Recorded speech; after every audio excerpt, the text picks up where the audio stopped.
Okay. So, setup-wise, as we said, we went through all the sort of grip-wise and getting your left hand on the club. The key thing is for both hands, gripping in the fingers. Your checkpoint with your left hand is, can you sort of see those two knuckles there of your left hand, okay? And your right thumb there sort of going down over your thumb. Now, it's a little bit to the side there, which is why the ball's going a bit to the left, but that's nothing to worry about. It's comfortable, your hands are on the club, and the pressure of the grip, as we said, we're not squeezing them for dear life. It's nice and loose. The thumbs are just almost can tap up and down there. And as you saw, when you grip it in the fingers, it takes quite a lot of energy to pull that club out. It's not going to move at all. You could have Cardiff front row trying to pull that club, you're going to come out, okay? There's plenty of grip in there, okay? We don't want to be squeezing down with the thumbs. If you squeeze the thumbs, the forearms get tight. When the forearms are tight, the bicep is tight. Your shoulders get tense and tight, and now you can't create speed. No. So you lose speed. Then you lose control of the body because you can't function smoothly enough. Then you start topping the golf ball going no distance. You try and add speed. It's just a complete mess, okay? So your previous swing was here. If we've got to put the circles around your golf swing here. There's kind of your golf swing circle there. So the left-hand one, as we can see, as you went back so far, which was okay. You were kind of creating sort of a smallish L swing, club on the arm there like an L position, okay? But again, you were maintaining the width from your hands to your chest. You weren't collapsing, which is good. What you then did on the through swing, your weight went back this way.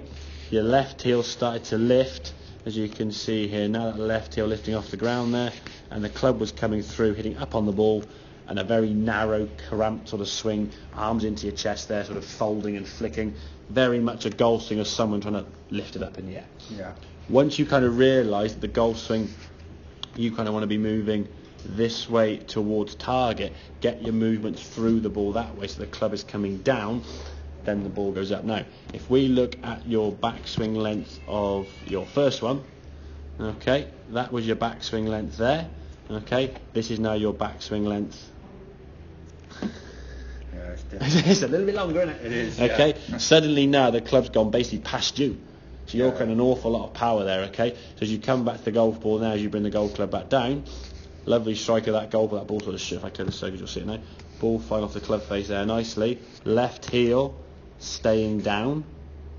Okay, because the weight now is going more to that left heel. I'll be honest, it could go a little bit further, but hey, small step. Don't start going too far too soon because you end up losing balance. Okay, but you're swinging through, basically a full swing. Now again, even if you didn't watch golf on TV and we said, okay, right, let's just look at these swings. Okay, I'll block this one on the right hand side there so you can't look at it. Okay, this on the left is your full speed swing. Okay, oh, bit of a jabby flicky scoop. Okay, we go to that one here now on the right hand side. This now is a full functioning golf swing.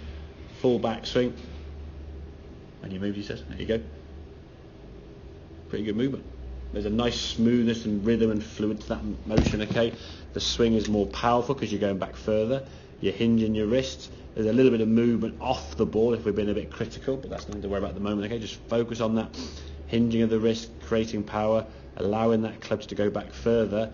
We can then come down, give a good old strike of that golf ball.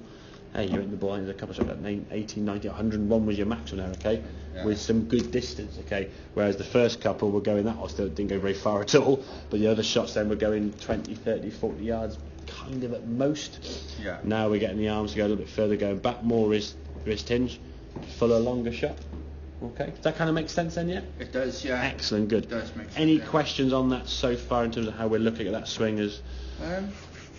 No, I'm quite surprised. Yeah, good. Yeah, I think once you understand kind of the mechanics of the golf swing a bit more, we're not going to go into depth in terms of technical movement. Okay, we can make things as technical as you want to, but it just gets too complicated. Okay, yeah. We're trying to simplify the movement and basically say work on shapes: triangle with your feet and set up, triangle with your arms, L shape with your left arm on the club, creating a circle. These kind of images in your head, you can kind of see them a bit easier, and therefore they're easy to replicate.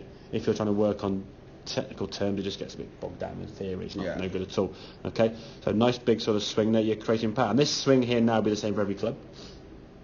There'll be some subtle little changes from club to club that we'll go through if you go through the bag, probably next session, etc. But for me, if you start taking away today, again, setup wise a lot looser, grip wise in terms of gripping the club there, and then swing wise now just getting the arms and the club going back a little bit further by hinging the wrist. And once you've created that power, just let it go.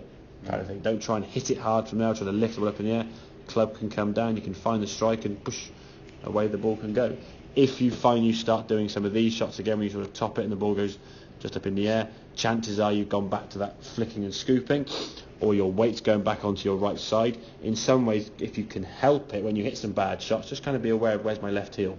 Because sometimes when you hit the golf ball, you're not aware of it. If you hit the ball and hold the finished position, you might think, oh, hang on, he's off the ground again. If he's off the ground, then you can actually say, okay, why is it off the ground?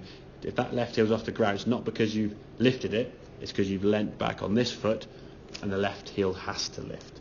So make sure you identify the fault or the cause rather than just the byproduct. Oh, keep your left heel on the ground. Yeah. Well, if you're going this way to your right side, you can't keep your left heel on the ground. No. Okay, so you start kind of understanding a bit more about your own golf swing and what it needs to do and function to hit the ball 70 or 80 yards dead straight. So, okay. Yeah. Happy then, yeah? Okay, right. Yeah.